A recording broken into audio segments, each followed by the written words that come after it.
Hey, welcome back. It's Value You, and there's just so much stuff going on now. A lot of unrest, and like I was mentioning before, our consciousness is aware that something is wrong, but it like much like this generation, it doesn't know how to solve the problem. It's lacking that connection between the step. It's like I know where I am, but I don't know how to get to where I need to go. And that in itself can be frustrating. So we are dealing with the subject of the undisciplined mind. And probably we'll be dealing with that and talking about it for some time until we're able to, feel a release in the overall consciousness of humanity. So, oh boy, we allow our externals to dictate how we see the world around us. And sometimes it's important to remember that a lot of what we're thinking is not real, outside of our ability to fix or affect change. And the majority of it has to do with our reaction to what we perceive is going on. So, yes, it's important to formulate a feeling or, create a response or think about how that action resonated with us. However, we also have to be mindful that in the big scheme of things, dwelling on it is unhealthy and is not productive. So when we think about the stresses of life, when we look at our agenda and everything that we think needs to be done, the important thing that we need to consider is why? Who is telling me that I have to get this done? Now, I understand, yes, if we don't do X, Y, and Z, then, we can't eat. If I don't go to work, then unless I have a side hustle, I'm not going to eat. You can beg off of, resources for so long.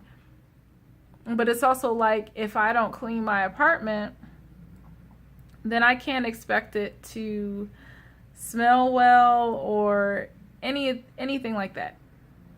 The undisciplined mind affects us in so many ways. From the beginning, we come into the world as babies, leaving what is the universal truth. There's peace, but because we are new to this realm, we are depending on our earthly parents to direct and guide us. And that's what we're here to learn, is a human experience. We know inherently right from wrong. We know what things should be, but we feel that in order to survive in this foreign cavity, that we have to adapt to different practices. I want to speak specifically about body image. Through television as a child, we are bombarded with so many commercials, and it affects what we think is available to us. When a toy is advertised, and it's advertised on purpose to be appealing, we're like, oh, I gotta have that toy. Mom and Dad, I gotta get it. It's playing on our desire to have instant gratification. Now, our parents can either feed into that instant gratification by providing what we're wanting right then and there, or our parents can provide us with a sense of reality that, no, you don't need that. And there's reasons why. If it's explained to us that it's not healthy for us to have everything we want, then that's a learning lesson. But for many of us, we learn our parents simply don't have it to get us things that and let's just talk about the things that we really need too. When we see cereal, we know, for those of us who've had that experience, when we see Frosted Flakes, but we're getting, frosted corn or, sugar flakes. We know that that's not the real deal that we're used to on TV. We're used to, we know that it's a counterfeit, and for some reason why we can't have the real deal has to do with our parents' ability to get it for us. And we learn about economics. We learn about, in some instances, a level of poverty that our parents, their circumstance, they can't afford to get that for us. It teaches us, and therefore that reflects our self-worth. And over the time, on the course of going to school, when we see other students who may have more their parents were able to get, and we don't know how their parents got that stuff. We don't know. We just know they have it and we don't. It affects how we view ourselves. More important, body image, especially with young girls. We grow up looking to be validated, and so many times, either through students in class, the images that we see on TV, the lack of representation of ourselves in the media, especially with girls of African ethnicity, we begin to question, well, I don't see myself, so I must not be worthy or valued.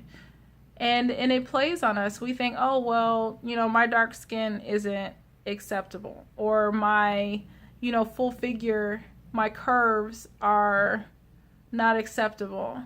All of these different things that we are given this false image of what beauty is. And it's not even beauty because it's photoshopped, it's airbrushed, it's altered to create a standard of beauty that does not reflect accurately of the inhabitants of the culture. So it's very important as adults that we're mindful of this, and we create a bubble of sorts to remove ourselves from this false existence. Everything that's advertised to us is advertised on a silver platter, like there are no downsides. And because our mind is undisciplined, we are only looking for that high instead of understanding that there needs to be a balance. What's on the other side of the edge of that cliff? Once I fall off this high, what's left? What's there to catch me?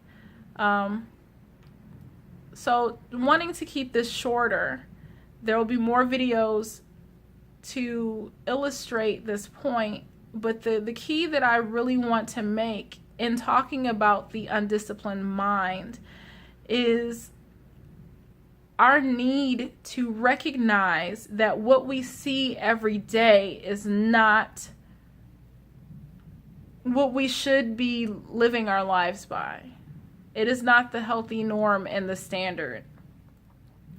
So, we need to look at ourselves and realize that we don't need validation from the world. We first need to create that validation for ourselves, and that we don't need to have blonde hair if we weren't born with it. We don't need to have big breasts if we weren't born with it. We don't need to have ass injections if we weren't born with that. There's so many different things that we feel that we need because we think that we're lacking it. And really what we're lacking is stuff on the inside.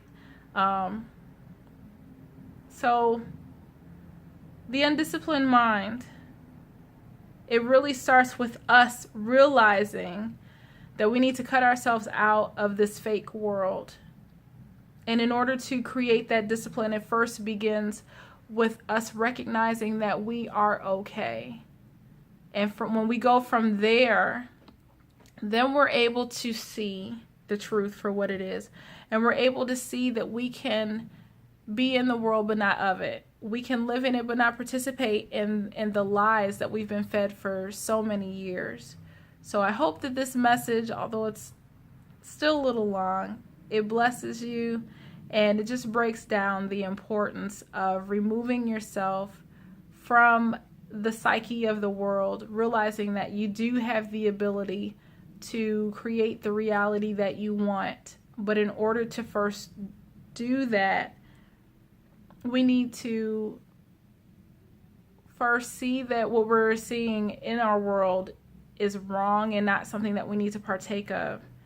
But in order to also reestablish that discipline in our mind, we have to realize that we have the power to do so, and that in our being, we have everything that we need, that we are okay, and the ability to create a new existence.